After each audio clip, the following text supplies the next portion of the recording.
안녕하세요. 반갑습니다.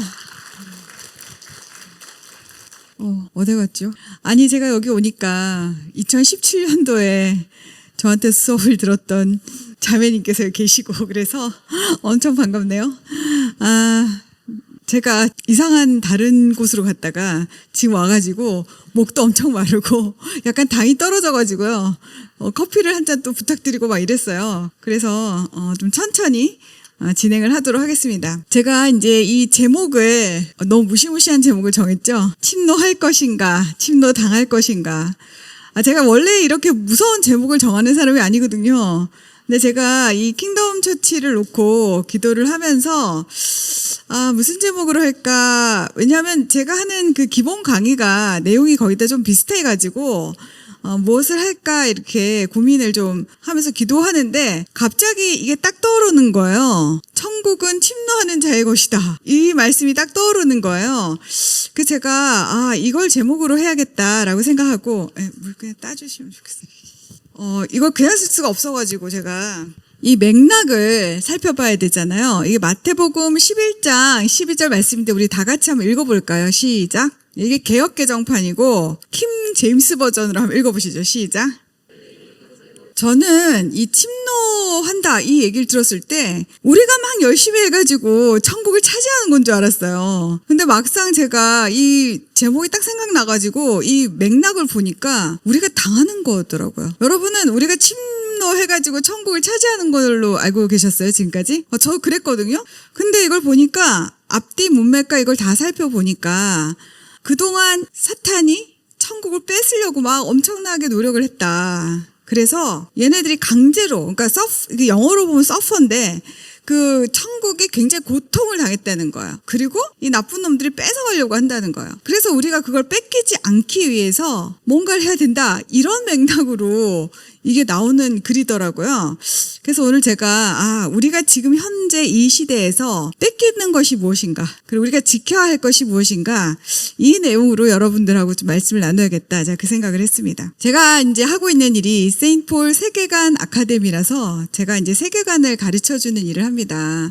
요즘에 이 세계관이라는 단어가 마치 그 마케팅 워드처럼 돼가지고 굉장히 흔한 단어가 됐어요. 근데 제가 이 일을 시작할 때만 해도 저는 아무도 이걸 안 하는 줄 알았어요. 그래가지고 2020년에 아무도 안 하니까 내가 해야 되겠다 생각을 해가지고 조그만 아카데미를 열고 이제 하기 시작했는데 지금은 이 세계관에 대해서 말씀을 안 하는 분들이 거의 없어질 정도로 굉장히 인기 있는 단어가 됐어요. 그래서 세계관에 대한 정의도 굉장히 다양하게 내리십니다. 가장 쉬운 거는 세계관 하면 월드 뷰니까 세상을 보는 관점이다. 이렇게 많이들 알고 계시잖아요. 네, 그 말이 맞고, 근데 이제 저는 제가 강의를 할 때는 세계관을 실제에 대한 믿음이다. 이렇게 제가 정의를 내려드립니다. 그래서 오늘 이 시간이 지나면 여러분들 머릿속에 세계관이 뭐냐? 그러면 무엇이 진짜인가? 무엇이 리얼인가?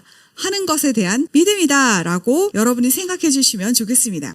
인간의 마음에 하나님이 만드신 구멍이 있다. 그리고 그 구멍에 하나님으로 가득 채워야만 인간이 그 인간으로 제대로 살 수 있다. 이제 이런 말이 있거든요. 이건 제가 한 말이 아니고 블레이즈 파스칼이라는 유명한 철학자가 한 이야기입니다. 근데 문화 인류학자들이 인간을 다 조사를 해봤어요. 여러 문명권을 다 조사를 해보니까 이 말이 맞더라 하는 거예요. 왜냐? 인간은 무언가를 믿지 않고는 살 수가 없는 존재들라는 거죠. 모든 문명은 뭔가를 믿어요. 그 뭔가를 믿는 것이 우리 마음의 구멍이 있기 때문이라는 거죠. 하나님께서 그렇게 창조를 하셨기 때문이에요. 그래서 이 구멍 속에 하나님이 가득 들어가면 이제 제대로 살 수 있고 좋은 크리스천이 되는데 그 안에 자식이 들어갈 수도 있어요. 그럼 자식이 우상이 되는 거죠. 그 안에 돈이 들어가거나 권력이 들어가면 그런 것들이 다 우상이 되는 거예요. 그런데 이 안에 든 믿음이 무엇이냐에 따라서 우리의 인생이 바뀐다는 겁니다. 우리가 이 세상을 어떻게 이해하고 이해를 해야지 또 선택하고 판단하고 행동할 수 있지 않습니까? 그래서 이 세계관이 굉장히 중요한데 크리스찬들은 이 세계관을 어떻게 보냐, 무엇이 실제인가 했을 때 제가 이렇게 그림을 두 바퀴가 이제 달린 거를 갖고 왔는데 우리는 두 바퀴로 세상이 굴러간다고 믿는 사람들이다. 제가 이렇게 정의를 하고 싶습니다. 여러분, 제가 얼마 전에 지방에 강의를 갔는데 강의를 가기 위해서 지방이니까 이제 수트케이스 며칠 지날 거라고 수트케이스를 들고 저희 집 계단을 내려오다가 마지막 그 계단 한 칸에서 다리를 아주 심하게 접질러 버린 거예요. KTX 타고 가야 되는데 그래서 쓰러져가지고 탁 앉아가지고 제가 드는 생각이 두 가지가 동시에 들었어요. 하나는 내가 왜 넘어졌지? 무게중심을 잘못 잡았나? 이런 이제 이론적이고 논리적인 추론이 이제 한쪽 바퀴로 막 돌아가요. 근데 한쪽에서는 어떤 생각이 딱 동시에 드느냐? 이거 영적 공격인가? 내가 중요한 뭔가를 지금 가서 이제 얘기를 해야 되는데 그걸 못하게 하는 영적 세력이 나를 지금 막고 있는 건가? 그럼 내가 벌떡 일어나고 무슨 일이 있어도 가야지? 이제 이런 생각이 든단 말이죠. 여러분은 저와 비슷한 생각을 하시죠? 어떤 사건이 일어나면 현실의 바퀴가 돌아가는데 이 바퀴 말고 영적인 바퀴가 동시에 돌아가잖아요. 근데 이게 둘 다 우리에게는 리얼이란 말이죠. 그게 리얼리티란 말이죠. 근데 보통의 사람들은 바퀴 한 개만 굴러가죠. 영적인 건 그런 건 없고 그냥 현상, 눈에 보이는 이게 다다 이렇게 생각하지 않습니까? 그래서 크리스천들은 두 개의 바퀴로 세상을 살아가는 사람들이고 이 두 개의 바퀴가 매우 균형을 잘 이룰 때 우리가 건강하게 살아갈 수가 있다는 겁니다.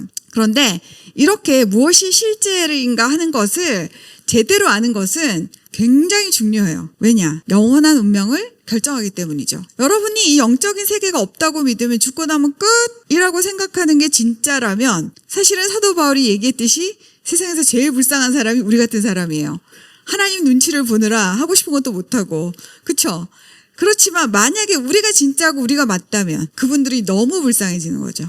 그래서 세계관, 이 실제에 대한 믿음인데 무엇이 리얼인가 하는 거에 대한 정확한 인식을 가지는 것은 여러분 영원한 운명을 가르는 아주 중요한 문제라는 것입니다. 제가 잠깐 커피 한잔 할게요. 그러면 이 세상에는 어떤 믿음이 존재하냐? 딱 두 가지가 존재해요. 하나가 성경적 세계관입니다. 또 하나가 인본주의 세계관입니다.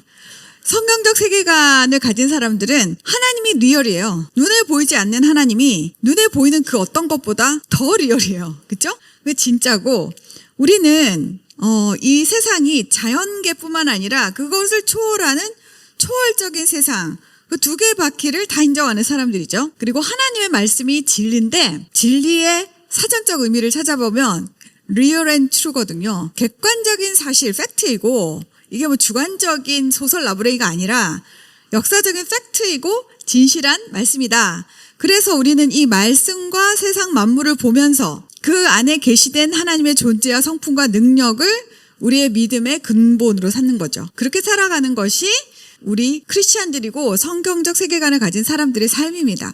근데 반대로 인본주의 세계관은 기본적으로 하나님이 없다예요. 하나님 리얼이 아니고 망상이죠. 리차드 도킨스라는 사람이 책을 썼는데 제목이 God Delusion이에요. 신망상. 너희들이 생각하는 그 신, 그거 다 망상이야. 네 머릿속에서 브레인이 지어낸 거야. 이렇게 생각하는 거죠. 그래서 이분들은 only 유일하게 인간의 경험과 이성으로 이해하고 판단할 수 있는 것만 진짜다라고 생각합니다. 그것을 뭐 현세주의자니 유물론자니 자연주의자니 뭐 이런 말 할 수 있죠.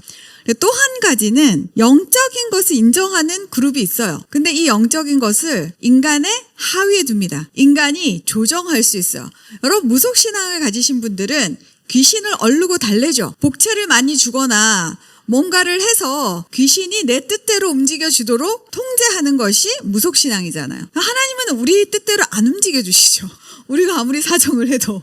그렇죠? 하나님의 뜻을 이루어 가시는 분이시니까 그러니까 그런 확연한 차이가 있는 겁니다. 그래서 인본주의에는 이런 여러 가지 것이 있는데 오늘 제가 여러분들에게 이 각각의 인본주의, 세속주의, 막스주의, 포스모던주의, 뉴에이지, 이슬람까지 각각의 특징을 쫙 말씀을 드릴 테니까 여러분들이 이제 지식적으로 좀 아시고 그 지식을 가지고 이제 세상을 분별하고 사시는 데 좀 도움이 됐으면 좋겠습니다.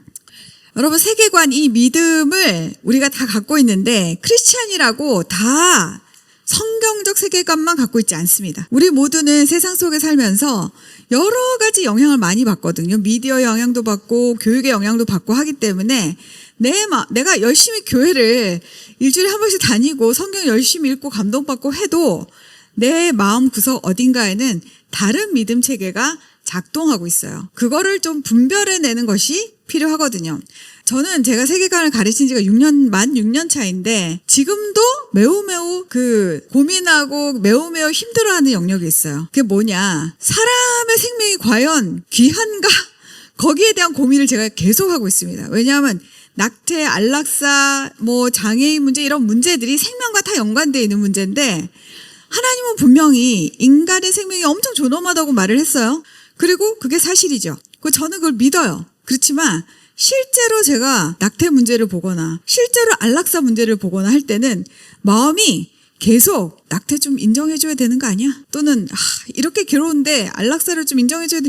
이런 쪽으로 슬슬슬 딸려가려는 그런 그 시험이 굉장히 심해요. 왜냐하면 저도 이렇게 좀 성경적인 세계관으로 살아보려고 애쓴 지가 한 10년밖에 안 되기 때문에 그 전에 모태신앙이었던 건 다 꽝이었고요. 제가 예수님 만나가지고 이제 돌이킨 다음에 한 10년 되니까 그 이전에 몇십 년간의 제 생각 속에 있었던 뿌리 깊은 효율성이라는 이데올로기, 그것을 뽑아내기가 너무너무 어렵더라고요. 지금도 고민하고 있습니다. 그래서 많은 학자들이 연구를 했죠. 여러분 머릿속에 있는 그 세계관이 무엇이 들어있는지를 알아내기 위해서 3가지 질문을 던져봐라. 그랬던 거예요. 자, 첫 번째 질문 한번 읽어보실까요? 졸리니까 시작. 네, 인간을 어떻게 보느냐는 거예요. 인간관의 문제죠. 인간을 창조된 존재로 보느냐 아니면 진화된 존재로 보느냐에 따라서 일단 한번 쫙 갈립니다. 자, 2번 한번 읽어보실까요? 네, 인간의 사회 문제가 많아요. 여러분, 질병도 많죠. 요즘 뉴스만 틀면 틀기가 무섭게 범죄가 너무 많잖아요. 이런 모든 것들의 근본적인 원인이 어디에 있냐는 거예요. 내 탓이다. 내 안에 본성의 문제이다. 라고 생각하는 사람하고 남 탓이고 사회 구조 탓이고 바깥 외적인 요인의 탓이라고 믿는 사람들하고 또 한번 쫙 갈리게 됩니다. 자, 3번째. 네. 근본적인 문제가 있으면 뿌리채 뽑아야 되는 거예요. 근본적으로 이걸 다 뽑고 궁극적으로 해결해야 되는데 이거를 해결할 수 있는 분이 예수 그리스도인가 아니면 뭔가 다른 길이 있는가에 따라서 또 한 번 이렇게 쫙 갈리게 됩니다. 여러분, 우리가 성경적 세계관부터 살펴볼 텐데 다 안다 이렇게 생각하실 수도 있지만 복음은 계속 말해줘야 되거든요. 그래서 제가 꼭 이거를 시작으로 합니다. 성경적 세계관의 기본 토대는 창세기 1장 1절입니다. 다 같이 한번 읽어보실까요? 시작. 네, 태초라는 시간과 천지라는 공간, 이 시공간을 하나님께서 창조하셨다는 거예요. 그래서 이 우주의 시공간이라는 무대 장치를 세팅하시고 거기에 지구를 만드시고 에덴 동산을 만들고 아담과 이브를 만들고 모든 창조물을 만드셨죠. 그래서 성경적인 인간과는 기본적으로 사람들은 하나님의 형상으로 만들어졌다는 거예요. 남자와 여자로 만들어졌고 하나님의 소중한 자녀, 사랑의 대상으로 만들어졌다는 겁니다. 여러분, 인간이 얼마나 위대한지 제가 요즘에 AI를 보면서 많이 느껴요. 제가 컴맹인데도 불구하고 AI에 관심이 정말 많아가지고 그 AI를 만드는 천재들의 인터뷰라든지 이런 거 굉장히 열심히 보는데 제가 생각하기에 이래요. 세상에 정말 천재가 많죠. 그 천재들이 AI를 만드는데 목표가 뭔지 압니까? 인간의 두뇌처럼 작동하는 지적인 에이전트를 만드는 게 이들의 목표예요. 그러니까 그 수많은 천재들이 모여도 인간의 이 두뇌를 구현을 못한다는 겁니다. 뇌의 시냅스가 100조 개에서 1000조 개래요. 제일 바보가 100조 개고 좀 똑똑하면 점점 시냅스가 많아지니까 1000조 개쯤 된다는 겁니다. 근데 지금 최고로 뛰어난 이 AI가 갖고 있는 그 시냅스, 노드라고 하던데 그게 2억 개도 안 돼요. 그러니까 하나님께서 우리를 얼마나 근사하게 창조하셨는지 정말 상상을 초월합니다. 우리 애기들 여기 있는데 애기들은 개하고 고양이를 딱 보면 알아요. 서로 다른 종류라는 걸. 2살? 1살이라도 알 수 있을지 모르겠어요. 한 2살 되면 다 알죠. AI가 개와 고양이를 구별하는데 50년 걸렸어요. 그러니까 여러분, 하나님의 창조가 완벽하다는 겁니다. 자, 그런데 그럼 여러분 다 둘러보시면 완벽한 신의 창조품 여기 다 계신 거죠? 너무 놀랍죠? 근데 이렇게 신급으로 창조됐으면 세상도 거의 신급으로 좋아야 되잖아요. 근데 그렇지 않다는 거죠. 수많은 악과 질병과 고통이 있다는 거죠. 그 이유가 무엇이냐 했을 때 문제의 원인을 성경은 죄 때문이다 라고 얘기합니다. 성경이 말하는 죄는 인간이 선악과를 따먹고 하나님과 같이 되고 싶었던 그 교만으로 하나님을 배신한 걸 말합니다. 그래서 하나님과의 관계를 끊어버리고 주님으로부터 나는 독립하겠네 하고 떠나버린 걸 말합니다. 그래서 인간뿐 아니라 하나님께서 인간에게 맡겨주셨던, 위임해 주셨던 그 만물, 모든 만물이 인간의 밑에 있었으니까요. 한꺼번에 다 망하게 된 거죠. 그게 오늘날의 이 모든 문제의 원인이라는 겁니다. 기후변화도 그렇고 뭐 범죄도 그렇고 다 그렇다는 겁니다. 인간이 하나님을 떠났기 때문에 생겨난 그 모든 것, 그것이 죄다 이렇게 된 것입니다. 그러면 그 문제를 해결하기 위해서 문제의 근본 원인이 죄니까 죄를 해결하면 되겠죠. 근데 인간은 스스로 죄를 해결할 수 있을까요? 없을까요? 없습니다. 인간은 하나님과의 관계가 단절됐는데 지금 여기 그림에서 보는 것처럼 한 인간이 서 있죠. 실존적으로 딱 서 있어요. 그리고 저쪽에는 보이지 않는 우리 하나님 계신다고 생각해 봅시다. 인간이 아무리 노력을 하고 올림픽의 넓이뛰기 금메달리스트를 할지라도 인간은 혼자 힘으로 저쪽으로 건너갈 수가 없어요. 너무 넓은 간격이 벌어져 있기 때문입니다. 그랬을 때 하나님께서 우리를 불쌍히 여겨가지고 너희 힘으로 도저히 할 수 없는 그 구원의 문제를 내가 해결을 해주겠다 해서 보내주신 분이 예수 그리스도신 겁니다. 그래서 하나님께서 십자가를 딱 거시고 얘들아 너희들 이 십자가를 믿고 한 명씩 나에게로 건너와라. 그러면 내가 너와의 관계를 회복하고 너를 다시 자녀로 삼겠다. 이것이 기독교의 복음인 것입니다. 그래서 다시 우리가 하나님의 자녀가 되는 것이죠. 그것이 인류의 역사입니다. 그것이 구속사라고 하는 것이죠. 한 사람 한 사람 천하보다 귀한 그 사람을 구원해 가시는 이 과정, 예수님이 다시 오실 때까지 그 일이 계속될 텐데 그 과정을 우리는 인류의 역사라고 하는 것입니다. 지금 나란 일 때문에 속이 굉장히 타시죠? 전쟁도 많고 도대체 지구가 내일 당장 막 망할 것 같잖아요. 근데 너무 거기에 심취 이렇게 막 너무 빠지지 마세요. 왜냐하면은 저는 그렇게 생각합니다. 이 모든 것이 어쩌면 누군가를 구원하기 위한 무대 세팅일 수 있다고. 하나님은 전쟁 속에서도 누군가를 구하고 계시다는 거죠. 그게 누군지는 잘 모르겠지만. 그래서 우리가 어떤 사건이 일어났을 때 한쪽 바퀴가 돌아요. 그 바퀴도 중요합니다. 현실도. 그래서 그 바퀴도 돌리되 이것만 돌리면 안 된다는 거죠. 영적인 바퀴가 같이 돌아가면서 우리가 균형을 잘 잡으면서 이 세상을 살아가야 한다. 이런 말씀입니다. 이것이 성경적 세계관입니다. 그럼 제가 지금부터 인본주의 세계관에 대한 설명을 짧게 드릴게요. 여러분 인본주의 세계관 중에 세속주의라는 것이 있습니다. 세속주의, 세속화 이거는 모든 삶의 영역에서 하나님을 쫓아내는 것을 말해요. 그래서 이들은 그 자리에 과학을 들여놓습니다. 그래서 제가 과학주의라고도 합니다. 이들의 인간과는 진화죠. 인간은 아주 단순한 세포에서부터 고등 생명체로 진화했다. 그리고 지금도 진화 중이고 앞으로도 진화할 것이다. 이것이 기본적인 인간관입니다. 근데 제가 AI 아까 말씀드렸지만 인간은 그렇게 단순한 세포에서 진화하지 않았습니다. 2000년 전에 1859년에 다윗이 종의 기원이라는 책을 통해서 진화론을 냈을 때는 현미경도 별로 변변찮고 그래서 세포도 잘 못 봤고요. 과학적 지식이 그렇게 발달하지가 않았습니다. 근데 2000년 이후에는 나노과학, 분자생물학, 그다음 인간 게놈 프로젝트 이런 엄청난 과학들이 발전하면서 많은 과학자들이 진화론이 아니다라는 생각 쪽으로 많이 돌아서고 있습니다. 근데 지금 우리나라 교과서는 전 세계에서 진화론을 가장 잘 가르치는 교과서입니다. 그래서 우리나라에서 전 세계적으로 무신론자 숫자가 제일 많대요. 왜냐?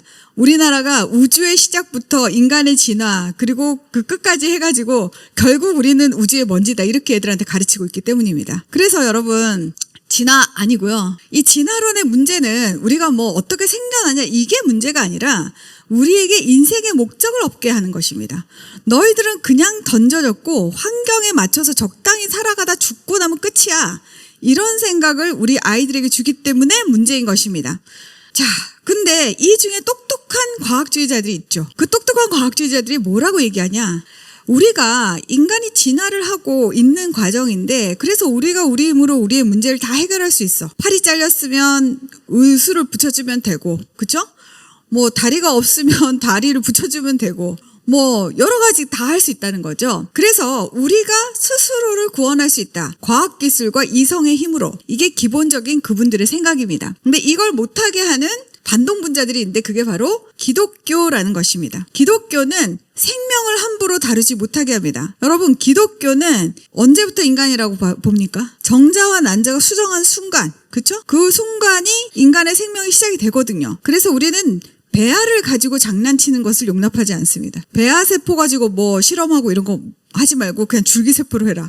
이런 식으로 기독교적인 윤리는 생명공학이나 이 과학의 발전에 상당히 많은 장애물이 되죠. 그래서 과학주의자들이 무척 싫어합니다. 그리고 이 과학주의자들의 목표는 우리가 지금까지 자연이 우리를 변화시켜주길 기다렸다면 이제는 우리 스스로 우리가 좀 변화가 돼야 되지 않겠어? 진화를 시켜야 되지 않겠어? 하면서 여러 가지 생각을 하는 거죠. 그러면 우리가 굉장히 행복한 상태에 도달할 수 있을 거라고 믿습니다. 자, 여러분, 뉴로제노믹스라는 회사를 모르실 텐데 이 회사가 지금 뭘 하는 회사냐? 여러분이 아이를 갖기 위해서 수정란을 만들잖아요. 자연스러운 방법으로 아니고 이제 시험관처럼 수정란 여러 개 만듭니다. 그리고 엄마 아버지한테 말해줘요. 이 수정란의 특징은 머리가 IQ는 몇이고 유전 질병은 없고 또 얘는 머리는 까맣고 얘는 눈은 파랗고 이 몇 개를 알려줘요. 무엇을 원하십니까? 원하는 자녀를 선택하세요. 이렇게 해주는 상업회사가 있습니다. 해외에. 퍼펙트한 아이를 만들어 간다는 거죠. 디자이너 베이비라고 합니다. 그런 식으로 인간을 계속 더 강하고 더 키 크고 더 잘생기고 뭐 이렇게 만들 수 있다는 것이죠. 진화하는 거죠. 요즘에 또 한 트렌드는 뭐냐? 유전자를 어떻게 하는 게 아니라 기계하고 결합을 합니다. 트랜스 휴머니즘이라고 합니다. 11월 마지막 주쯤인가 KBS에서 이 트랜스 휴머니즘에 대한 다큐멘터리를 썼는데 혹시 보신 분 있으세요? 아무도 안 보셨어요? 3부작이나 했는데. 거기 보면 뭐가 나오냐? 일론 머스크가요, 뉴럴링크라는 회사를 만들었잖아요. 그 회사에서 요즘에 실험을 하고 있는 게 머리에 칩을 박아가지고 이 하반신이 다 마비가 되신 분들이 생각만으로 컴퓨터 커서를 움직이게 하는데 성공을 했습니다.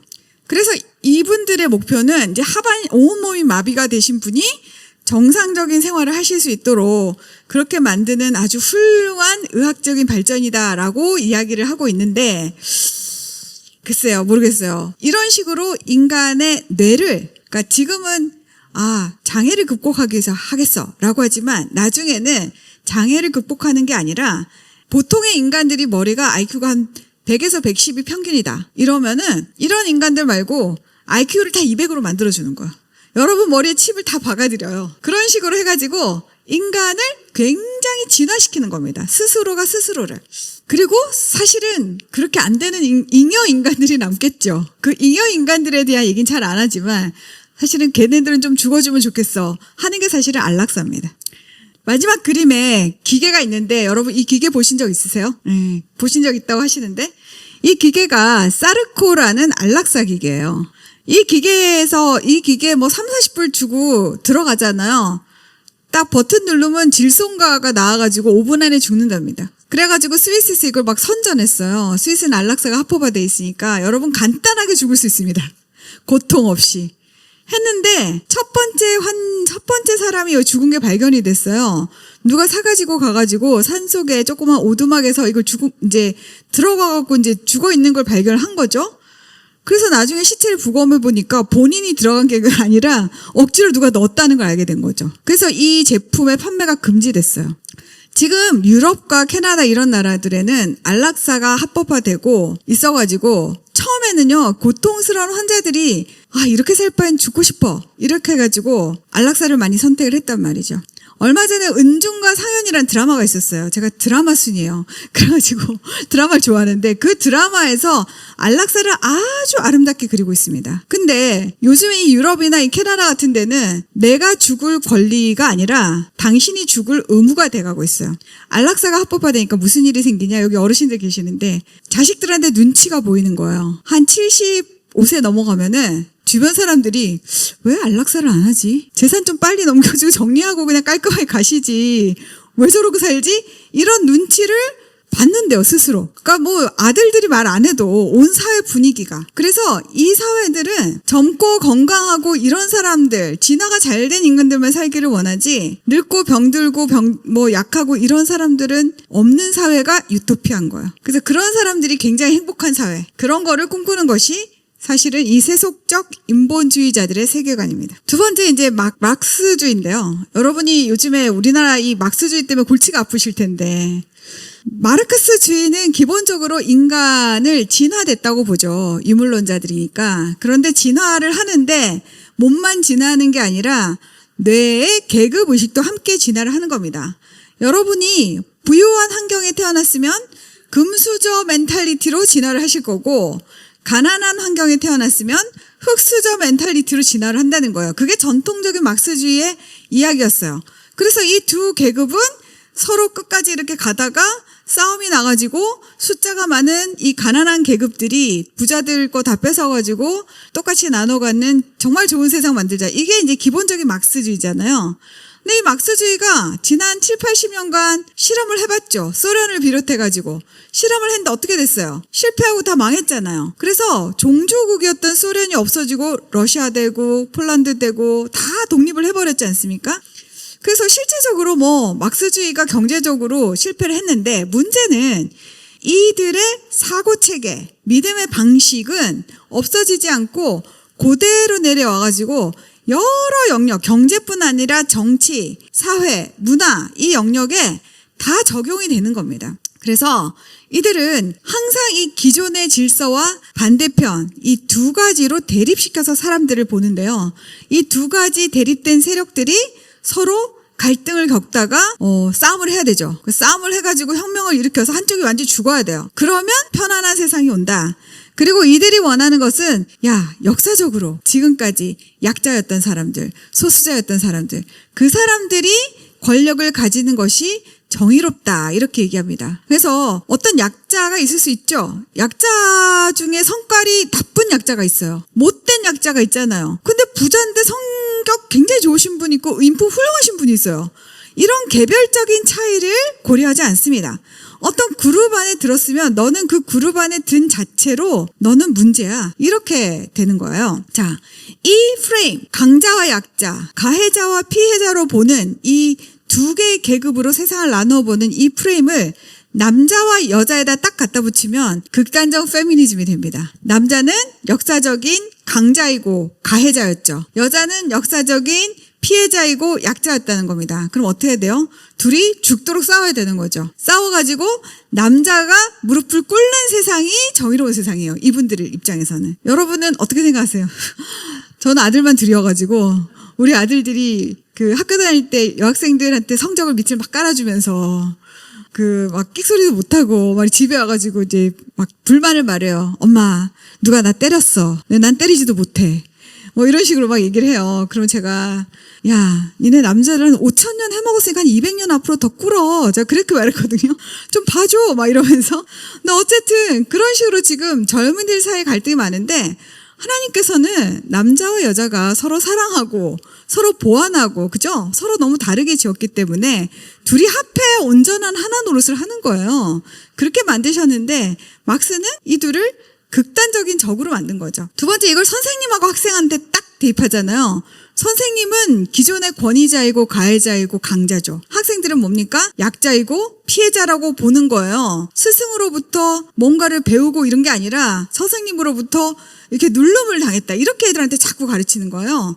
그러니까 애들이 막 학생 인권 조례를 해달라, 우리의 인권을 지켜달라, 우리 마음대로 하겠다, 막 이런 소리를 하는 거죠. 마지막으로 성소수자도 그렇습니다. 이분들 우리나라에서 최초로 공식적으로 막 결혼한 그 커플이에요. 김조광수 씨라고. 지금 이제 나이 한 60 될 거예요. 근데 이분들 다 운동권 출신이에요. 왜냐? 이분들이 생각이 막스주의 사고방식이기 때문에 성소수자이면서 운동권을 하면서 이제 이 LGBTQ 운동도 같이 하는 거죠. 이렇게 성소수자 입장에서는 니네 이성애자들 정상적인 애들이 그동안 다수를 차지했고 우리는 맨날 무슨 범죄자 취급하고 음지에서 제대로 나오지도 못하고 이게 말이 되냐. 이제는 우리가 성소수자들이 당당하게 나와가지고 오히려 이성애자들보다 더 큰 소리치고 사는 이 세상이 정의롭고 좋은 사회야 라고 이야기를 하는 겁니다. 이것을 경제가 아닌 다른 영역의 막스주의적인 세계관, 인간관 이것들을 적용하는 것을 새로운 막시즘이다 해가지고 네오막시즘이다 이렇게 말을 합니다. 자, 세 번째는 포스트 모더니즘이 있어요. 여러분 포스트 모더니즘 말을 엄청 많이 들어봤죠. 근데 정확하게 뭡니까? 물어보면 아는 사람 별로 없어요.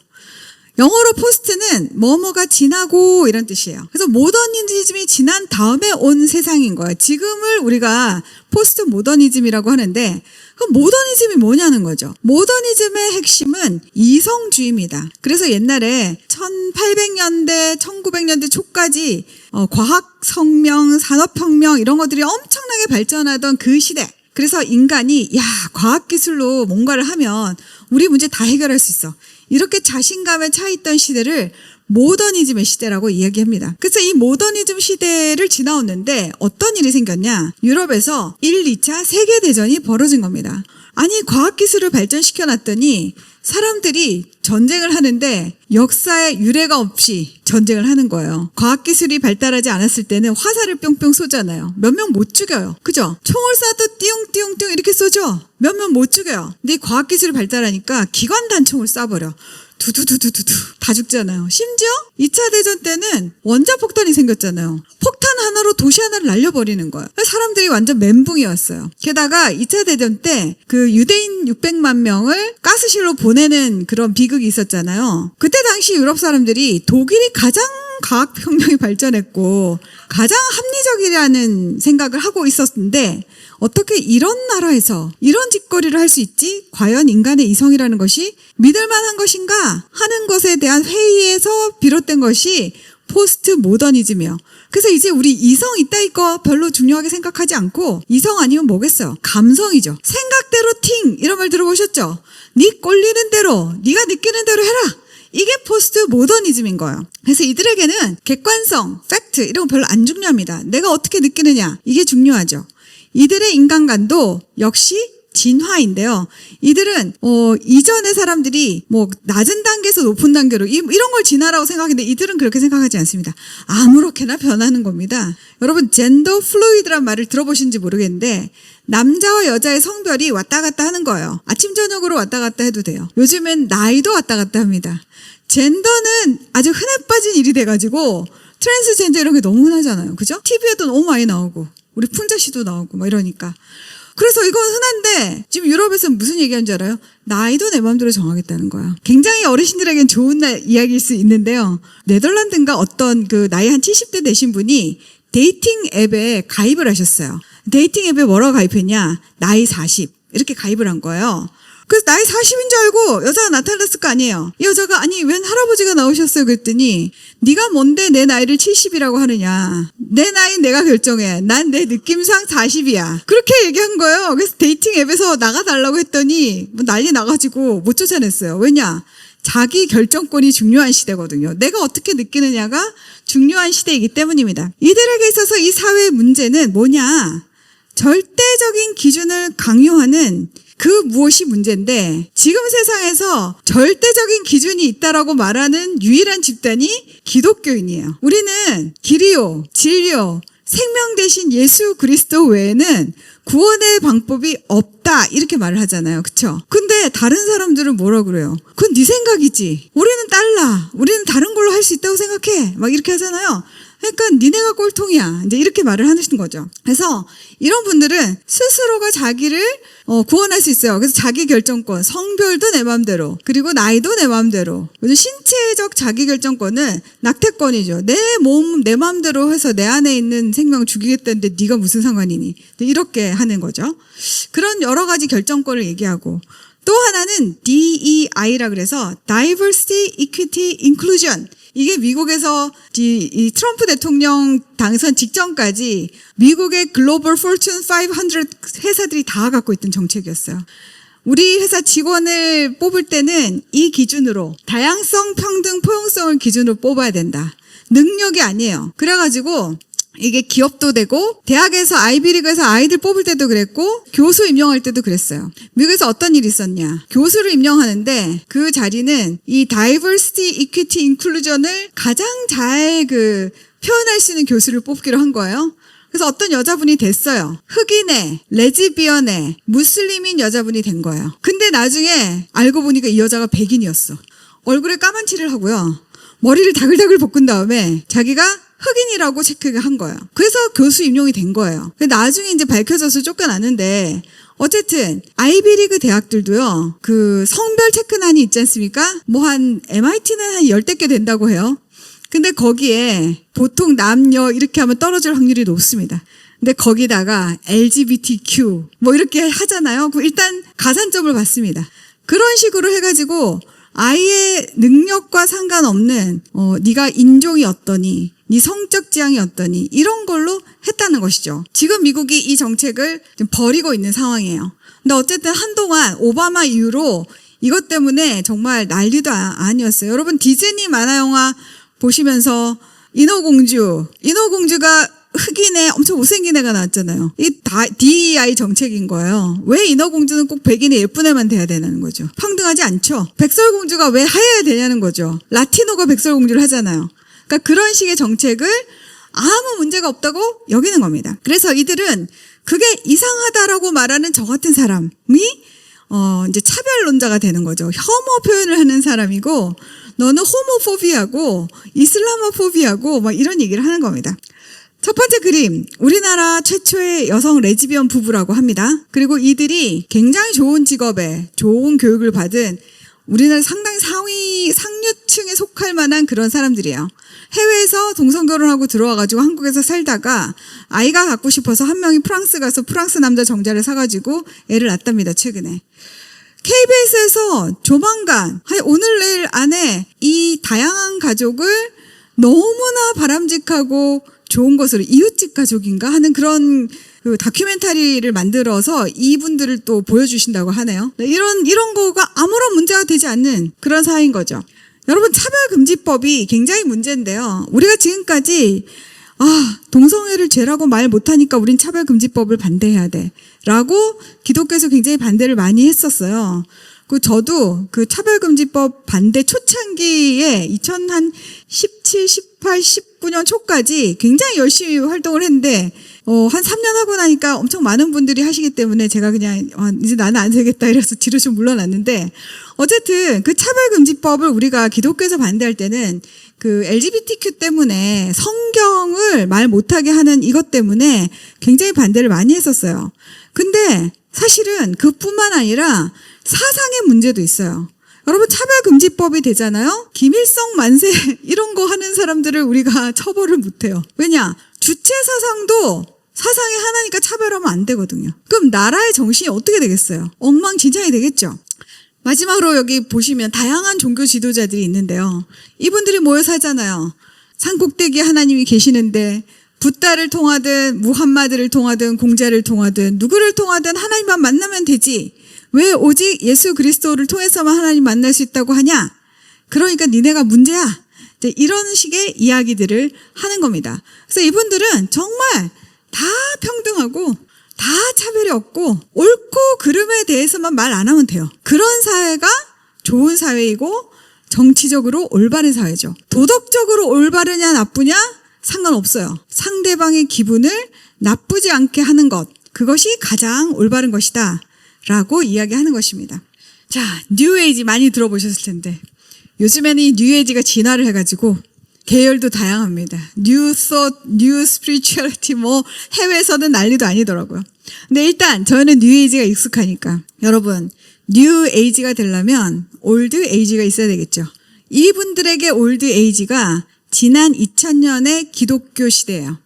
이 사람들은 점성술을 엄청 믿거든요. 이 사람들은 유물론자가 아니에요. 영성을 이해하고 영성을 인정하는 사람이에요. 근데 그 영성이 인격적인 하나님이 아니라는 게 문제가 있죠. 이들은 돌에도 영이 있고 나무에도 영이 있고 마치 우리나라 옛날에 동네마다 느티나무 걸어놓고 거기 빨간 줄 파란 줄 노란 줄 막 묶어놓고 지나갈 때마다 비나이다 했잖아요. 우리가 왜 빌었겠어요? 거기 귀신이 있다고 생각했으니까 빌었겠죠. 나를 도와줄 수 있는. 그러니까 그런 무속적인 영성이 21세기에 들어와가지고 양복을 탁 갈아입은 게 뉴에이지다 이렇게 생각하시면 됩니다. 이들이 점성술을 베이스로 하는데요. 그들의 말에 따르면 성경하고 정교는 전혀 상관없지만 점성술에서의 이 사이클로 보면은 지난 2000년 동안이 물고기 자리였대요. 여러분 옛날에 그리스도인들이 그 로마 시대 박해를 엄청 받았을 때 그리스도인들끼리 서로 암호가 뭐였죠? 물고기 그림, 익투스. 였죠. 그 예수 그리스도는 Savior and Lord, 구원자이고 구주다. 이거의 그 헬라어의 그 앞글자를 따가지고 만들면 익투스라는 글이 되는데 그 익투스가 헬라어로 물고기래요. 그래가지고 이분들이 서로 딱 만나가지고 저 사람이 크리스찬인가 아닌가? 바닥에 물고기 딱 그리면 아, 너도 크리스찬, 나도 크리스찬. 뭐 이렇게 해가지고 서로 암호를 주고받았다고 하잖아요. 그래서 물고기 자리는 예수 그리스도로 표현되는 그 기독교 문명의 세계라고 얘기하고 그것이 올드 에이지다. 근데 점성술을 보니까 서기 2000년 이후는 이 자리의 그 힘이 바뀌었대요. 물병 자리로. 그래서 자기네들의 새로운 시대가 왔다 해가지고 뉴 에이지라고 합니다. 이들의 인간관은 우리 다 신이에요. 다 여러분 안에 영이 다 있어요. 근데 여러분만 있는 게 아니라 돌에도 있고 물고기에도 있고 다 있어요. 여러분 영화 아바타 2 보시면 툴쿤이라는 고래가 나오는데 보셨어요? 도대체 문화는 안 즐기시고 성경만 보시는 드라마도 안 보고 영화도 안 보고 무슨 재미로 사세요, 여러분? 좀 보세요. 거기 보면 큰 돌고래 같은 게 나와요. 근데 그 돌고래 안에 뭐 영이 있어요. 그래가지고 사람은 아니죠. 나비족인 그 주인공이랑 서로 이 텔레파시로 막 대화가 돼. 아니, 그런 식으로 이 사람들은 모든 것에 영이 있어요. 근데 이렇게 영적인 이 세상에 왜 문제가 되냐? 우리의 영의 사이즈가 너무 작아. 그 자아에 너무 몰입해 있는 거예요.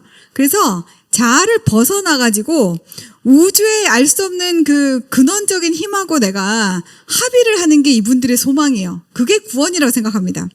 여러분 불교에 보면 해탈이라는 개념이 있지 않습니까? 내가 돌을 막 닦아가지고 어떤 깨달음을 탁 얻으면 그게 해탈이 된다고 하죠. 그러면서 내가 무가 돼버리죠. 이제 그런 동양적인 생각들 또는 윤회하죠. 계속 윤회해서 깨달음을 얻고 하면은 제일 마지막 찰나에는 해탈이 되거든요. 근데 무가 돼버리죠. 그러니까 그런 동양적인 생각을 서양에서 갖고 온 겁니다. 그래서 이 우주와 합의를 해서 우리가 정말 이 작은 자아로부터 벗어나는 게 구원인데 이 합의라는 방법을 이제 연구를 많이 해야 되잖아요. 그 중에 하나가 대표적인 명상, 그리고 힌두교에서는 요가를 합니다. 제가 이 명상에 대해서 꼭 말해주는 게 있는데 여러분 성경은 명상을 하라고 말씀하신 적이 없습니다. 성경은 여러분에게 말씀을 묵상을 하라고 했죠. 명상과 묵상의 차이는 뭐냐? 명상은 자기 속을 비워내는 겁니다. 내 안에 있는 더러운 것들 싹 비워내 깨끗이 정리를 하는 거예요. 무념무상 생각을 비워버립니다. 자, 그러면 어떤 일이 벌어지냐? 성경에 나와 있습니다. 누가복음에. 예수님께서 어떤 여자, 귀신 들린 여자에게 불쌍히 여기셔가지고 귀신을 쫓아내주죠. 그래서 귀신이 나가요. 여자가 깨끗하게 정리가 돼 있습니다. 그런데 이 귀신이 돌아다니다가 어디 갈 데 없나 하고 봤더니 갈 데가 없어. 근데 내가 나온 여자를 봤더니 깨끗하게 정리가 돼 있는 거야. 아, 저 집 괜찮겠네 하면서 친구 7마리를 데리고 들어가죠. 명상이 그런 거라고 생각하시면 됩니다. 명상이 일시적으로 효과가 있어요. 깨끗하게 비우는 효과가 있죠. 근데 그 자리에 비운 채로 두면 잡것이 들어오게 돼 있습니다. 그래서 혹시 명상을 하시면 명상을 한 다음에 반드시 말씀 묵상으로 엄청나게 이렇게 채워 놓으셔야 돼요. 그래서 성경은 우리에게 늘 성령 충만하라고 했지 비워내라고 한 적이 없습니다. 잘 구별하셔야 돼요. 기도하시고 묵상하시고 충만하십시오. 제가 이거 성공으로 끌어당김의 법칙, 이거 자기계발서에서 한동안 엄청 유행을 했습니다. 이게 바로 뉴 에이지를 표현해주는 아주 대표적인 얘기예요. 이 사람들은 어떻게 생각하냐? 우주의 힘이 있어요. 근데 이 우주의 힘은 바보입니다. 바보란 말은 비인격적이라는 거예요. 그래서 내가 뭔가를 그 우주의 힘한테 텔레파시를 보내면 얘는 그대로 반사 이렇게 하는 애예요. 무슨 말인지 알겠어요? 그래서 내가 100억을 벌고 싶잖아요. 그럼 계속 머릿속으로 텔레파시를 우주에게 막 보내요. 명상을 하면서 100억 나한테 100억을 줘 막 이렇게 막 해요. 그럼 우주가 딱 그 텔레파시 받죠? 너 100억을 원해? 그래 100억 반사 빡 이렇게 해서 성공한다는 것이에요. 되게 웃긴 것 같죠? 근데 이거 따라하는 사람도 엄청 많습니다. 지금 유튜브에 가가지고 켈리 최 이런 거 치시면요, 이런 류의 자기개발, 네 마음을 컨트롤하고 자기 확신을 주고 뭐 이런 거 있잖아요. 다 이쪽 계열이에요. 속으면 안 됩니다, 여러분. 하나님 우리가 100억 한다고 100억 주시는 분이 아니에요. 얘네가 말하는 이 바보 같은 우주, 비인격적인 우주는 우리가 늘 뭐 이렇게 밝을 수만 없잖아요. 살다가 나 힘들죠. 오늘 나 너무 힘들어 정말 죽을 것 같아 막 이런 생각 하잖아요. 그럼 자기도 모르게 나의 텔레파시가 그 바보 같은 우주한테 가는 거예요. 그럼 이 우주는 받아요. 죽고 싶어? 죽어 이렇게 우울증 빡 줍니다. 하나님하고 확실히 차이 나는 거 아시죠? 우리 하나님은 너무나 인격적이시고 우리의 머리털까지 세시는 분이에요. 그래서 우리가 하나님께 아무리 100억을 달라고 그래도 하나님이 딱 보고 계시다가 너 내가 100억을 주면 넌 날 떠나고 네 인생 망가져. 너는 100억을 가질 그릇이 아니야. 그래서 100억을 안 주시는 거예요. 하나님은 100억이 있으시죠. 근데 100억을 주면 사랑하는 자녀가 망가지거든. 그래서 안 주시는 거예요. 만약에 여러분이 그 100억을 받아서 주님의 뜻대로 쓸만한 그릇이 되면 아마 주실 거예요. 그래서 그릇이 될 수 있도록 노력하시는 게 맞지, 계속 주님 앞에 이것 주세요, 저것 주세요, 그렇게 한다고 되는 게 아니랍니다, 여러분.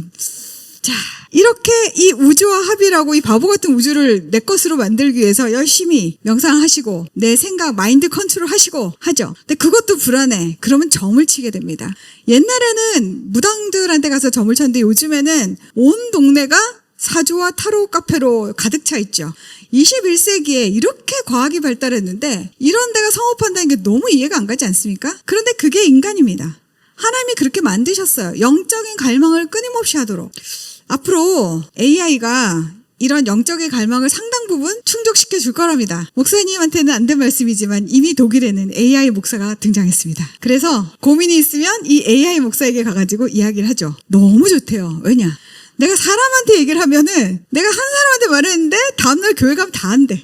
근데 AI 목사한테 말하면 말이 안 새나가. 그래가지고 엄청나게 좋아한대요. 근데 여러분, 교회라는 데는 말이죠, 서로 상처받고 부딪히고 깨지고 그러면서 서로 이렇게 성장하고 그러는 데지, 상처 하나도 안 받고 늘 좋기만 하고 이런 게 교회가 아니에요. 그래서 여러분이 영적인 성장을 원하시면 반드시 고통이 필요하거든요. 하나님의 그 메커니즘입니다. 그래서 교회에서 좀 실망하고 힘든 일이 있어도 붙어 있고 거기서 버텨내면서 스스로를 깎아야지, 그냥 마음 편한 AI 목사님한테 찾아가시면 절대 안 됩니다. 자, 여기까지는 굉장히 비슷한 계열의 인본주의예요. 근데 제가 마지막으로 이야기할 이슬람은 이슬람이 무슨 인본주의야? 이슬람은 신본주의지? 이렇게 생각들 하시잖아요. 근데 제가 이 이슬람을 인본주의에다가 넣은 이유는 구원관 때문에 그렇습니다. 이슬람도 그렇고 유대교도 그렇고 인간이 율법을 지킴으로, 내가 노력함으로 구원을 받을 수 있다고 생각합니다.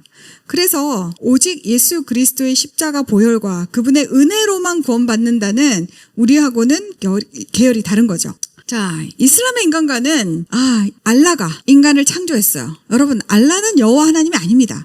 이슬람은 계속 우리의 알라는 아브라함이 섬기던 그 하나님과 같아라고 얘기하지만 아닙니다. 알라는 무함마드가 소속되었던 꾸라이시라는 부족의 부족신 이름이 알라입니다. 그리고 이 부족신의 표시는 달신입니다. 그래서 이슬람의 초승달이 있는 겁니다. 알라란 말이 영어로 갓이죠. 그치만 그 알라하고 우리 여호와를 헷갈리시면 안 되고, 걔네가 자꾸만 주장하면 아니라고 말해주세요. 아니, 성품이 완전 다른 신이 어떻게 같은 그게 될 수 있냐고. 절대 아니라고. 니네 그거 꾸라이시 부족의 부족신 달신이야, 이렇게 말해주세요. 어쨌든 그 창조신이죠.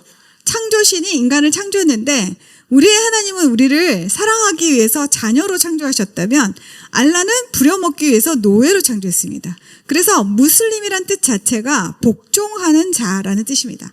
여러분, 근데 인간들이 말을 잘 안 듣죠. 복종을 안 해요. 그래서 이 세상이 문제다라고 이슬람은 생각합니다. 고로 이 세상의 문제를 해결하려면 여러분이 복종을 잘 하시면 됩니다.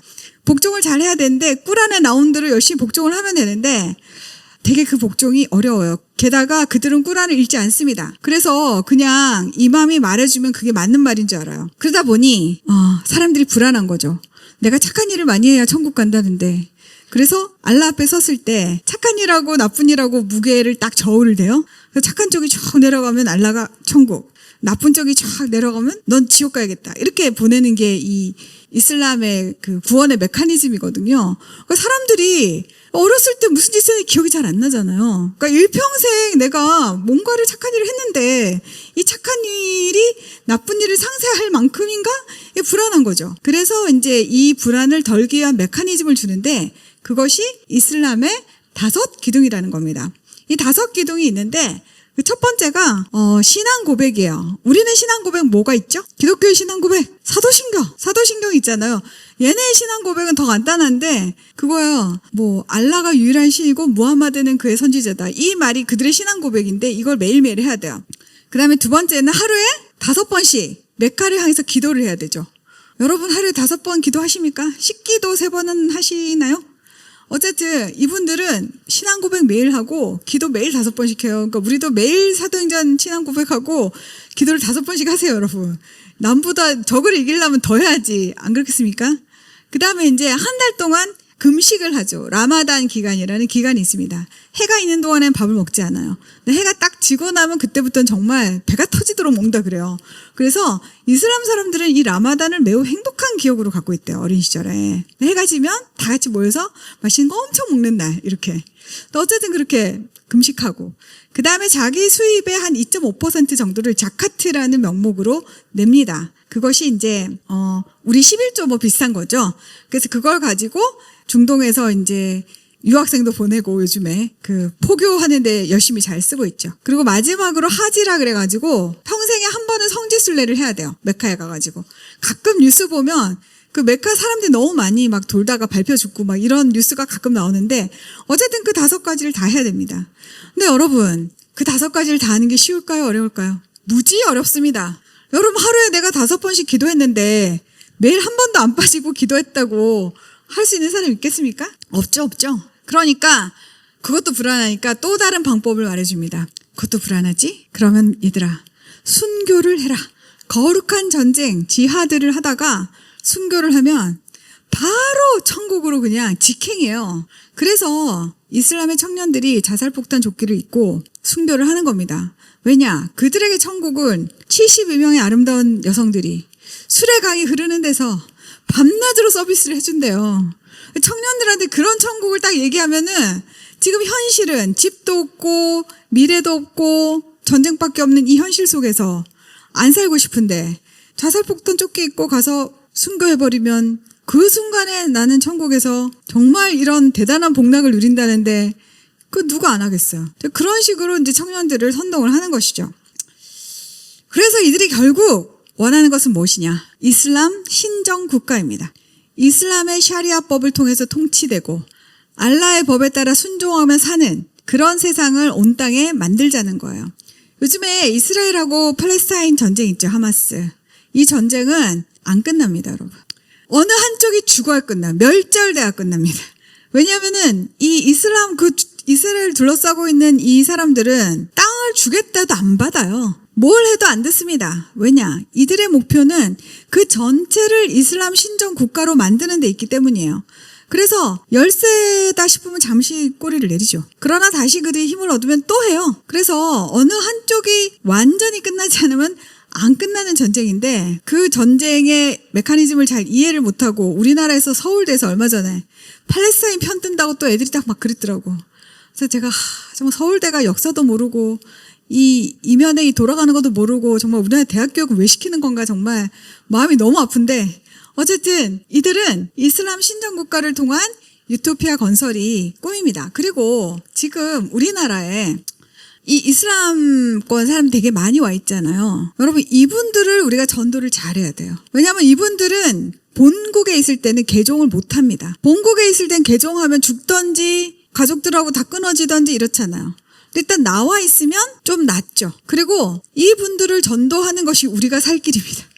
왜냐하면은 이슬람은 평화의 종교가 아니에요. 이슬람이 힘이 없을 때는 가만히 있어요. 그렇지만 어느 사회에서 이슬람이 10몇 %를 넘어가면 우리나라 외교부 자료에도 나와 있어요. 몇 % 넘어가잖아요. 그러면 그들만의 그 커뮤니티를 만들고 모스크를 짓고 그 안에서 자기들만의 그 샤리아법으로 사는 공동체를 만들어 버립니다.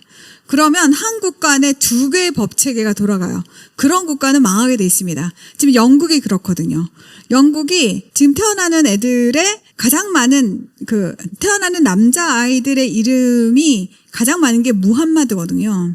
이미 런던 시장도 그렇고 뭐 메이저한 시의 시장들이 다 무슬림 출신이에요. 그런데 문제는 뭐냐? 얘네들이 그 사회에서 있으면서 뭐 강간도 하고 그루밍도 하고 여러 가지 범죄를 저질러 가지고 도망을 간단 말이죠. 도망을 갔는데 얘네 자기 구역이 있어요. 영국 경찰이 막 쫓아가다가 그 구역으로 가잖아요. 그러면 딱 막아버려.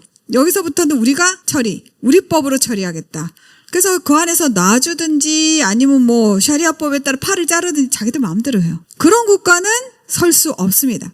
그래서 이분들이 세력을 형성하기 전에 우리가 다 개종을 시켜가지고 우리 형제 자매로 다 만드셔야 우리가 안전합니다.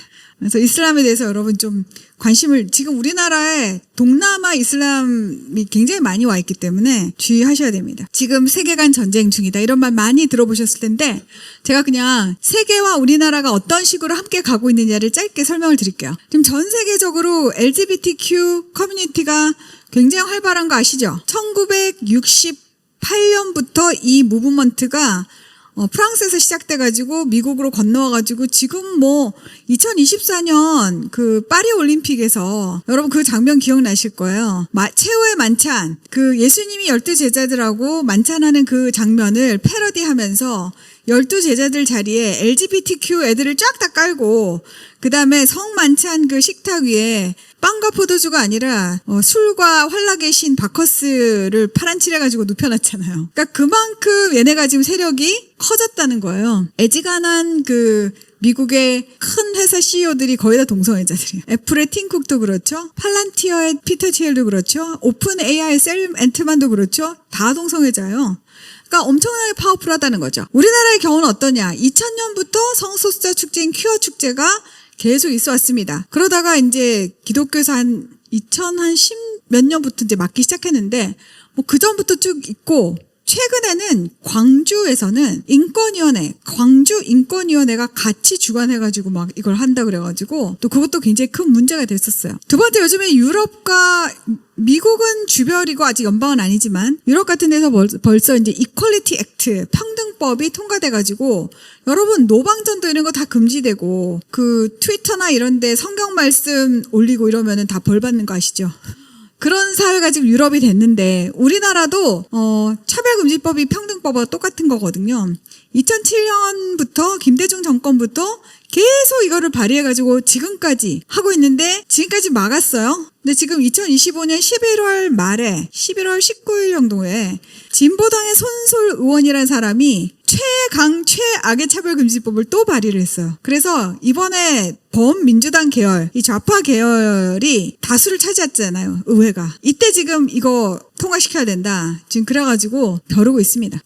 게이 메리지, 동성결혼 합법화, 미국이 2015년에 됐고 우리나라는 2024년 작년 7월에 동성 간 커플을 사실혼 관계로 봐주고 국민건강보험 피부양자 배우자 자격을 줬어요. 그때 우리 대법원의 논리는 뭐였냐. 우리나라 건강보험 체계 자체가 피부양자의 범위를 점점 확대하는 쪽으로 발전해 왔거든요. 그래서 아마 남편, 아내, 자식 외에도 뭐 장모님도 들어올 수도 있고 또 뭐 형제도 들어오는 경우도 있고 막 그래요. 그러니까 이렇게 점점 확대했는데 동성 커플이 자기네들끼리 진짜 사랑한다 그러고 주변에서 다 인정했는데 이걸 인정 안 해주면 좀 문제가 있지 않아? 이래가 인정을 했거든요. 그랬더니 2024년 7월에 인정을 딱 하자마자 바로 연말에 11쌍의 동성 커플들이 서울 경기 각 구청에다가 혼인신고를 받아줘라 하는 걸 다 냈어요. 이제 동성결혼 합법화 시켜줘라. 근데 구청에서 우린 아직 지침을 받은 바가 없네요. 이러면서 다 이제 보이콧을 하고 법원에서도 아직 헌법이 안 바뀌었는데 저희 헌법 36조는 결혼이 양성으로 되어 있거든요. 그래서 헌법이 안 바뀌었으니까 이거는 안 돼. 이렇게 해서 지금 이분들이 어디가 있냐. 헌법재판소에 지금 뛰어가 있습니다. 그래가지고 2025년 2월에 8쌍이 지금 동성결혼 합법화 소송을 내놓은 상태예요. 여러분 이분들에게 이 소송은 자신들의 정체성에 관련된 거기 때문에 목숨을 겁니다. 그래서 이분들을 돕는 뭐 민변이라든지 그쵸? 유명한 모든 좌파단체 지금 다 갖다 붙었어요. 근데 상대방은 누군지 아세요? 상대방은 구청이에요. 구청 한 군데. 왜냐하면 구청들이 골치가 아파가지고 구청에서 혼인신고를 안 받아준 거니까 구청을 상대로 낸 거거든요. 근데 각 구청들이 돈이 있겠어요? 변호사비를 댈 수 있겠습니까? 그리고 구청들이 우리 구청이 왜 괜히 그런데 총대를 매겠냐고 아무도 안 하려고 하는 거예요. 그럼 그냥 되는 겁니다. 그래가지고 그 복음 법률가회라는 크리스천 로여 그룹들이 있어요. 그 그룹에서 한 구청에다 사정해가지고 제발 원고로 이름만 넣어주면 나머지 우리가 다 하겠다. 의견서만 제출할 수 있도록 길을 열어다오. 막 그래가지고 지금 뭐 하고 있는 중이라고 하는데 이 사안이 워낙 민감해가지고 지금 헌법재판소에서도 그 공판 기일 이런 걸 좀 안 잡아주고 있는 상황이래요. 자, DEI 정책, 다양성 정책이 있죠? 우리나라는 프로라이프, 프로초이스. 이게 이제 낙태 이슈를 두고 한 건데 미국은 이게 가장 핫한 정치 이슈예요. 우리나라는 사실 이게 그렇게 핫한 정치 이슈는 아닌데 미국은 가장 핫해요. 대통령 선거 때마다 프로라이프, 낙태 반대냐, 프로초이스, 낙태 찬성이냐에 따라서 엄청난 싸움이 벌어지거든요. 근데 우리나라는 생명을 별로 중요하게 안 여기는 나라예요. 우리나라 무신론자 비율이 거의 50 몇 프로더라고요. 제가 알아보니까. 제일 무신론자 비율이 높은 나라는 아니죠. 마카오, 한국, 홍콩, 중국 이 순서예요. 그러니까 한국이 진짜 하나님 안 믿는 나라인 거죠. 그러다 보니 생명을 중요하게 안 생각해요. 그래서 더불어민주당의 남인순 의원이라는 분이 야, 만상낙태까지 합법화해. 죽이고 싶으면 그냥 배 다 불러도 죽일 수 있도록 해주자. 그리고 먹는 낙태약도 도입을 해. 그래서 그냥 약만 먹으면 초창기에는 집에서 약 하나 먹으면 그냥 피 쏟고 끝. 이렇게 하자. 지금 그거를 추진을 하고 있거든요. 제가 너무 충격은 더불어민주당의 남인순 의원이 권사님이래요. 제가 너무 충격받아가지고 권사님이 이런 법안을 냈으면 그 교회는 이 사람을 치리하고 출교시켜야 마땅합니다. 근데 그런 걸 안 하는 거죠. 우리나라 교회가 어느 순간부터 치리를 안 하기 시작했어요. 저는 이거 굉장히 문제라고 생각합니다. 우리나라에는 다양성 정책 대신 다문화 정책이 있는데 이 다문화 안에 가로치고 사실은 중국이라고 쓰면 맞을 것 같아요. 중국인들의 비율이 압도적으로 높기 때문에. 그래서 오히려 자국민들이 역차별 당하는 그런 것도 되게 많고요. 그다음 기후환경 위기론. 이것도 엄청나게 핫했잖아요. 한동안. 그러니까 유럽이 다 이쪽으로 가가지고 신재생 에너지 쓴다고 그러다가 지금 독일이고 어디고 지금 다 망했거든요. 우리나라도 탈원전 문재인 때 엄청 했다가 지금 다시 뭐 좀 원전한다고 그러잖아요. 왜냐하면 여러분 AI 시대에 제일 중요한 건 전기예요. 전기. 근데 그걸 태양광처럼 불안전한 데다가 한다? 말이 안 되죠. 그러니까 다 지금 원전으로 지금 다 돌아가는 거예요. 이렇게 정말 근시안적인 에너지 정책을 내고 있다는 거죠. 그리고 여러분 빌 게이츠 아실 거예요. 빌 게이츠. 빌 게이츠가 최근에 무슨 얘기를 했냐. 빌 게이츠가 이 기후 위기론자들의 큰 손이었거든요. 그랬는데 빌 게이츠가 이제 나 여기다 돈 안 줄래 이렇게 된 거예요. 이 사람들 환경단체 지금 난리가 났어. 왜 안 주시는데요 했더니 내가 생각해보니까 말이야. 기후 위기를 꼭 온난화, 이산화탄소 하나만 한 팩터를 가지고 이야기하는 건 비과학적인 것 같아. 이제서 그렇게 얘기하는 거예요.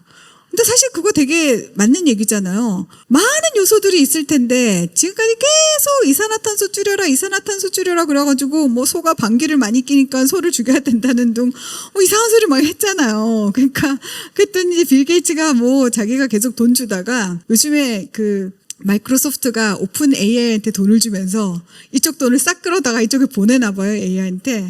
지금 말을 싹 바꿔가지고 지금 기후 위기론도 지금 어떻게 될지 모릅니다.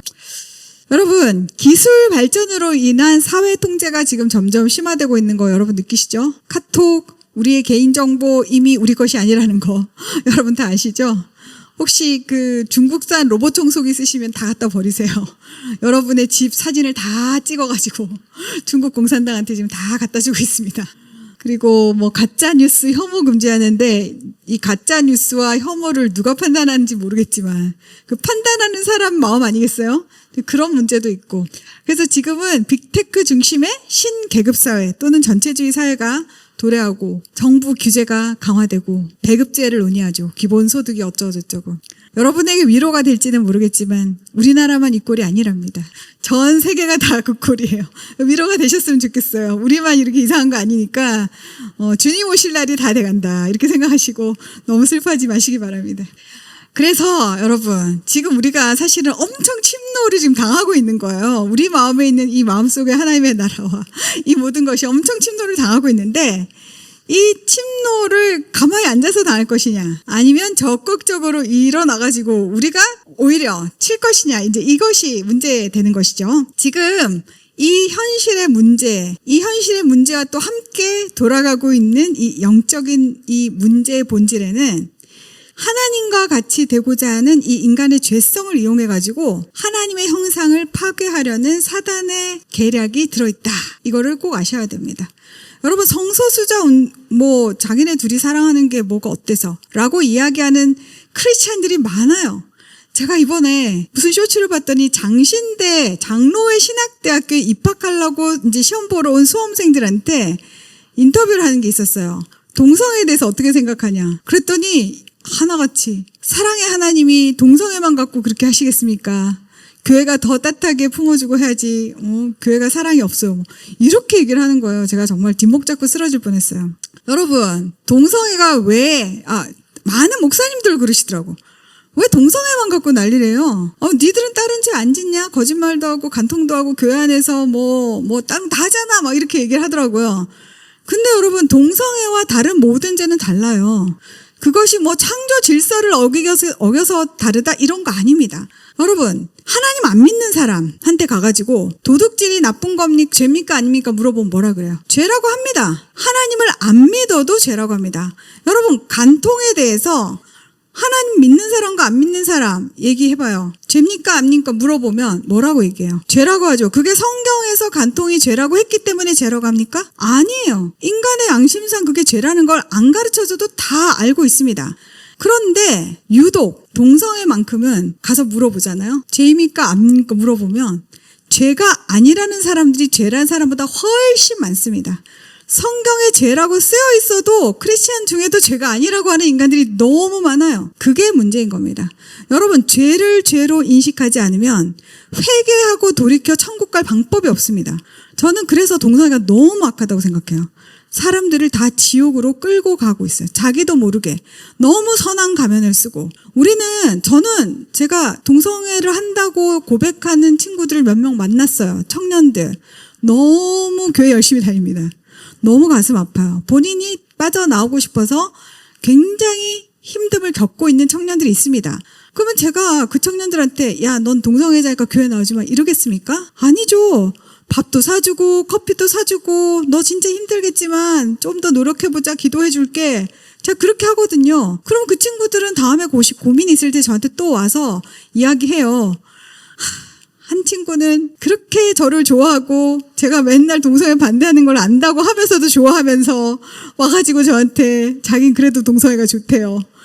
이런 친구도 있어요. 그러니까 이게 이 미혹과 이 쾌락과 이것이 다른 거와 비교할 수 없이 강하답니다. 전 안 해봐서 모르겠지만.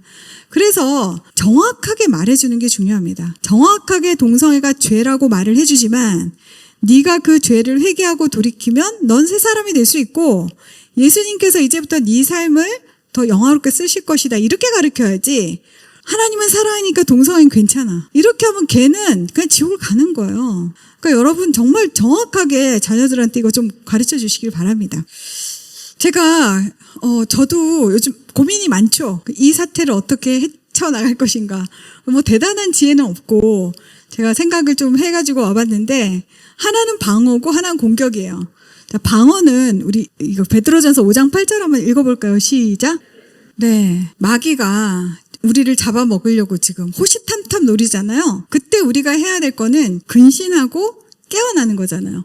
그 근신하고 깨어나는 첫 번째 방법이 성경을 붙드는 겁니다. 성경이 무오한 하나님의 말씀이고 삶의 유일한 지침이라는 사실을 꼭 붙잡으셔야 돼요. 그래가지고 요즘에 이상한 신학, 자유주의 신학, 퀴어 신학, 민중 신학, 해방 신학, 신학 앞에 뭐 이름 붙여서 나오는 것들, 이런 것들 다 여러분 조심하셔야 됩니다.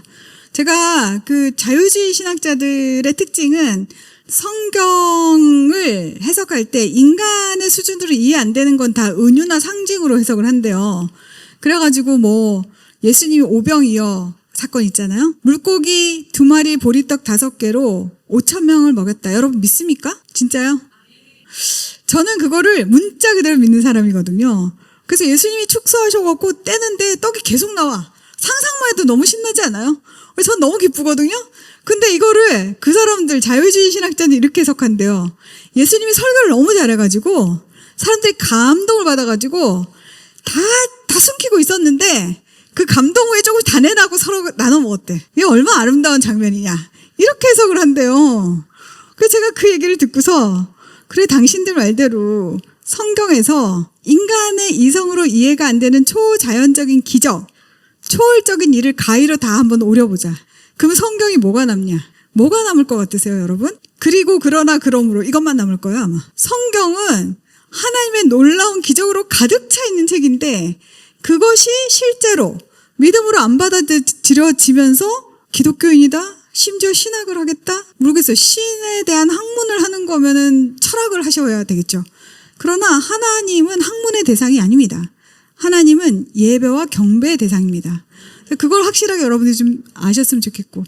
두 번째, 오직 예수 그리스도만이 구원의 유일한 길이다. 요즘 종교 혼합주의, 종교 통합주의 이런 게 너무 많아가지고요. 그리고 또 좀 사람들이 좀 분별이 필요한데 이번에 통일교 게이트, 그죠? 사람들이 막 크리스천 중에 막 좋아하시는 분들이 있더라고요. 야, 드디어 통일교가 이제 아웃되는구나. 이재명 화이팅. 제가 정말 뒷목 잡고 쓰러지겠어요. 여러분, 통일교가 문제인 거는 통일교가 사회적인 그 악을 끼치죠. 뇌물도 주고 가정도 파괴하고 뭐 여러 가지 하죠. 근데 종교의 자유가 있는 이 대한민국에서 자기가 뭘 믿든 상관이 없어요. 불교를 믿든 그쵸? 다 상관이 없어요. 사회적인 해악을 끼치지 않으며. 그럼 우리는 이 표현의 자유와 종교의 자유가 있는 나라에서 최선을 다해서 전도를 해서 그분들 돌이키면 되는 겁니다. 근데 이재명이 야 종교인들이 정치에 참여하니까 시끄럽잖아? 좀 해산 좀 해봐. 근데 통일교가 어쩌다 딱 걸렸어. 그럼 통일교만 가겠습니까, 여러분? 통일교를 시작으로 이들의 목표는 기독교예요. 종교의 자유를 저는 통일교 싫어하고 정말 이상하게 생각하지만 종교의 자유를 지키기 위해서 통일교 편을 들어야 한다면 일시적으로 들 겁니다.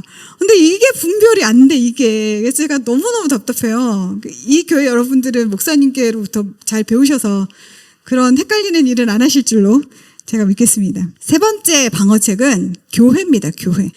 여러분, 우리가 그 코로나를 지나면서 교회가 굉장히 약화됐어요. 근데 저는 오히려 잘 됐다고 봐요. 없어질 교회는 좀 없어져야 된다. 쓸데없이 그냥 숫자만 많고 아무 교회답지 못하고 그런 교회는 이참에 좀 정리되는 게 맞다. 그러나 남은 교회, 남은 자라는 개념이 있잖아요. 남은 교회는 진짜 교회다워야 하는 겁니다. 그래서 여러분 함께 모여가지고 히브리서에 보니까 함께 모여가지고 말세는 소망을 굳게 잡고 서로 격려하고 모이기에 힘쓰래요. 그래서 여러분 귀찮아도 온라인보다는 오프라인으로 교회는 의도를 가지고 세상과 반대되는 길을 가셔야 돼요. 그래서 그거를 꼭 좀 하시기 바라고 그 다음에 제가 최근에 이거 좀 만나는 목사님들마다 이야기하기 시작했는데 펀드를 하나 만드세요.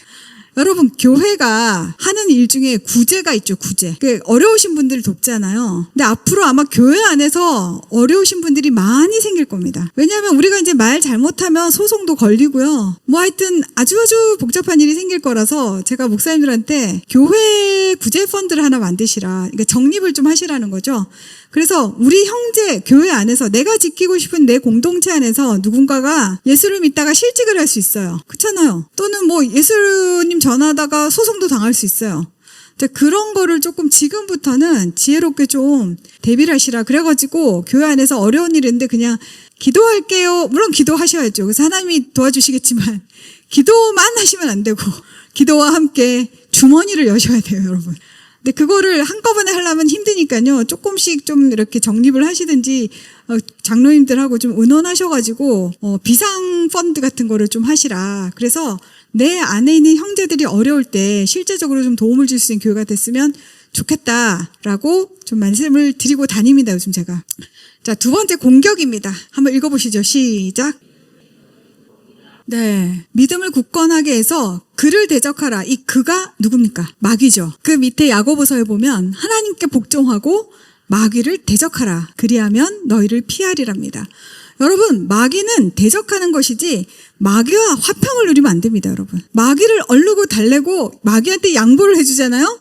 그럼 마귀는 점점점 활동 범위를 늘려갑니다. 그래서 마귀는 대적을 해야 얘가 겁내서 무서워하고 도망가지 얼르고 달래고 하시면 안 됩니다. 그래서 좀 적극적으로 나가셔야 되는데 하나님의 나라를 우리가 원하잖아요. 이 땅에서 이미 시작된 하나님의 나라가 예수님이 재림하심으로 완성이 되겠죠. 그 과정에서 우리가 지금 살고 있는데 우리에게 주신 것은 이 하나님의 나라를 좀 확장시켜 나가라는 거 아니겠습니까? 그래서 제가 나라를 생각해 보니까 나라의 3요소 나와 있죠. 주권, 영토, 국민. 이거 학교 다닐 때 다 배우셨죠? 하나님 나라도 마찬가지라는 생각이 제가 들었어요. 그래서 하나님의 주권과 하나님의 영토, 이거가 아주 중요하죠. 세상의 모든 영역이 하나님의 주권 아래 있고 하나님의 영역이다. 이걸 우리가 선포하고 그렇게 되도록 여러분이 적극적으로 애쓰셔야 됩니다. 그리고 나머지가 백성이에요. 하나님의 국민이 아니고 우리는 백성이에요. 왜냐? 하나님 왕이시니까. 왕 밑에는 민주적이지 않아요. 우리 무조건 하나님께 뜻을 따라야 되니까 백성인데, 이 하나님의 백성을 많아지게 하는 방법이 두 가지죠. 하나는 전도입니다. 그래서 복음을 열심히 전하면 백성의 수가 늘어나겠죠. 두 번째는 결혼하고 애를 많이 낳는 겁니다. 지금 무슬림한테 우리가 밀리는 이유가 이 출산율이에요. 그래서 만약에 출산을 못 하시겠다 싶으시면 출산할 만큼 전도를 하셔야 되고요. 전도를 못 하시겠다 싶으면 출산을 하십시오.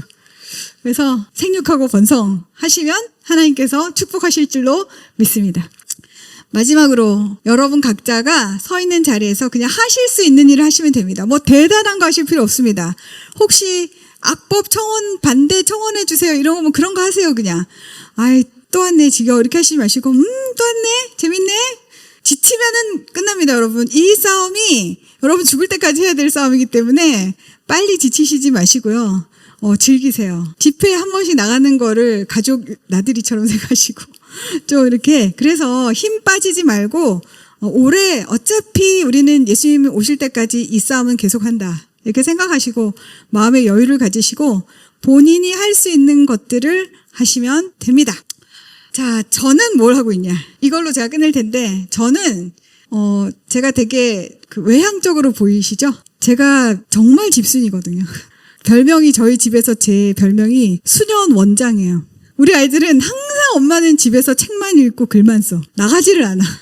그래서 정말 엄마 같은 사람은 수녀원 원장이 돼야 돼. 그렇게 하거든요. 그래서 제가 할 수 있는 일이 뭘까 생각했을 때 제가 좀 가르치는 은사가 있어요. 그래서 이 세인트폴 세계관 아카데미를 딱 만들어가지고 뭐 한 명이 오든 두 명이 오든 그냥 오는 대로 그냥 가르치겠다 한 게 지금 벌써 6년이 됐고 그리고 제가 가르쳐 놨더니 저는 한번 가르쳐주면 알아서 잘할 줄 알았어요. 근데 제가 분명히 이렇게 가르쳤는데 투표할 때는 일찍을 하더라고. 제가 너무 충격을 받은 거죠. 그래서 배운 거와 현실이 줄긋기가 안 되는구나 사람들이. 제가 목사님들을 이해했어요. 목사님들이 일평생 말씀을 가르쳐도 우리가 절대 말을 안 듣잖아요. 그래서 줄긋기를 해줘야겠다. 그래서 만든 게 정소영의 아젠다라는 유튜브예요. 그래서 짧게 한 3분 뭐 이 정도로 좀 생각해 볼 이슈와 이 세계관의 문제를 제가 좀 논평 형식으로 다루어 드리고 그다음에 저희 이제 아카데미 유튜브에는 제가 강의를 좀 올리는 방식으로 합니다. 그리고 이제 집에서 그냥 책 보고 글 쓰는 게 일이라 글로벌 성혁명이라는 책은 아시는 분들이 계실지 모르겠지만 제가 번역을 한 책이고 나머지는 제가 쭉 썼어요. 그래서 여러분들이 세계관에 대한 공부를 좀 하고 싶으신 분들은 이렇게 하시면 될 것 같습니다. 네, 여러분 제 강의는 여기까지 마치겠습니다. 감사합니다.